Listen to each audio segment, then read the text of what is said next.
மையல் தீர பேசாதோ முன்னாலே தூக்கம் போயாச்சு உள்ளார ஏதேதோ ஆயாச்சு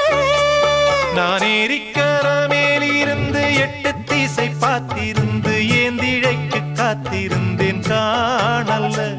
மணி 7 8 ஆன பின்னும் ஊரடங்கி போன பின்னும் சோறு தண்ணி வேணும்னு தோணல்ல என் தெம்மாங்கு பாட்டை கேட்டு தெங்காத்து ஓடி வந்து தூதாக போக வேணும் அக்கறையில